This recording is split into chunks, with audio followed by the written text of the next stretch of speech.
সংস্কৃতত এটা শ্লোক আছে আৰু সেই শ্লোকটোৰ নাম হৈছে বিদ্যাৰ্থী শ্লোক মানে ছাত্ৰ ছাত্ৰীৰ শ্লোক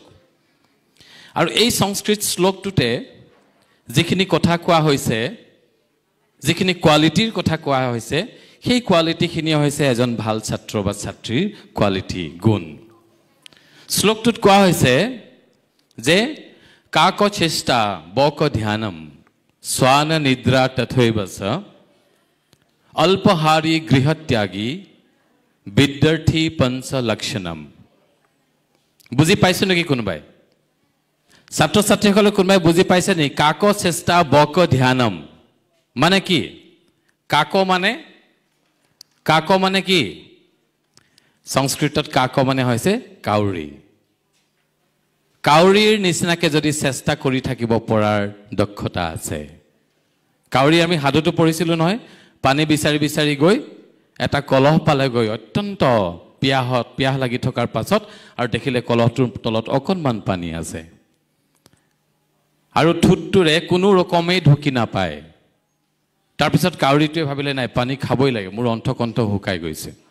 আৰু সেই কাৰণে অকণমানি ঠুটটোৰে অকণমানি শিলগুটিবিলাক দি আমি হোৱালে কি কৰিলেন বাদ দে পানীয়ে নাখাওঁ যা বুলি কৈ দিলোহেঁতেন কিন্তু কাউৰীটোৱে তাকে নকৰি কি কৰিলে অকণমানি শিলগুটিবিলাক কলহটোত ভৰাই থাকিলে আৰু এনেকৈ এটা সময়ত কলহটোৰ তলত থকা পানীখিনি ওপৰলৈ আহি গ'ল আৰু কাউৰীটোৱে হেপাহ পলুৱাই পানী খালে চ' কাউৰীৰ নিচিনাকে যদি আমি চেষ্টা কৰি থাকিব পৰা দক্ষতা আছে তেতিয়াহ'লে তুমি জানি ল'বা যে তোমাৰ ভাল ছাত্ৰৰ এটা লক্ষণ তোমাৰ গাত আছে কাক চেষ্টা বক ধ্যানম বক মানে কি বগলী বক ধ্যানম বগলী হৈছে অত্যন্ত মনোযোগী এটা প্ৰাণী বগলীয়ে যেতিয়া মাছ ধৰে চাবা বগলীয়ে যেতিয়া মাছ এটা জোপে সি যিটো মাছ জুপি থাকে সি সেই মাছটোৱে দেখি থাকে তাৰ কাষেৰে যদি ডাঙৰ মাছো পাৰ হৈ যায় বগলীটো সেই মাছটো নেদেখে আৰু বহু সময় মাছটো জুপি থকাৰ পাছত একোবত তাৰ ঠুটটোৰে গৈ টপকে সেই মাছটোৱে ধৰি আনিব পাৰে তো সেইটোকে কোৱা হৈছে বক ধ্যানম তো বগলীৰ নিচিনাকে যদি কেনেবাকে মনোযোগ দিব পৰাৰ তোমাৰ ক্ষমতা আছে তুমি জানিবা যে ভাল ছাত্ৰৰ আৰু এটা গুণ তোমাৰ গাত আছে কাক চেষ্টা বক ধ্যানম স্বান নিদ্ৰা মানে কুকুৰৰ নিচিনাকে যদি তুমি শুব পাৰা শুৱে নেকি কোনোবাই কুকুৰৰ নিচিনাকে ইয়াত কুকুৰৰ নিচিনাকে শুৱে নেকি স্বান নিদ্ৰা মানে কুকুৰৰ নিচিনাকে শুৱাৰ কথা কোৱা নাই আচলতে কুকুৰে শুই থাকোঁতে মন কৰিবাচোন অকণমানি যদি শব্দ এটা হয় তেতিয়াহ'লে সি পটকে সাৰ পাই যায় তাৰমানে কুকুৰ অত্যন্ত সজাগ এটা প্ৰাণী আৰু কুকুৰৰ নিচিনাকে যদি তুমি সজাগ হৈ থাকিব পাৰা তোমাৰ আশে পাশে কি ঘটি আছে তুমি যদি এলাৰ্ট হৈ থাকিব পাৰা সজাগ হৈ থাকিব পাৰা তেতিয়া তুমি জানিবা যে ভাল ছাত্ৰৰ আৰু এটা গুণ তোমাৰ গাত আছে অল্পহাৰী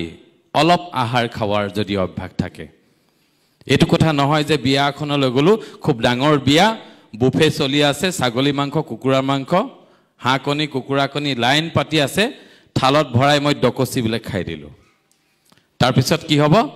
পেটৰ অৱস্থা বেয়া হ'ব মই অসুস্থ হৈ পৰিম তো অল্পহাৰী কেৱল ভাল ছাত্ৰ বুলিয়ে নহয় প্ৰত্যেক মানুহৰ কাৰণে অলপ আহাৰ খোৱাটো বৰ উপযোগী আমি পালোঁ বুলি অত্যন্ত বেছি আহাৰ খাই দিব নালাগে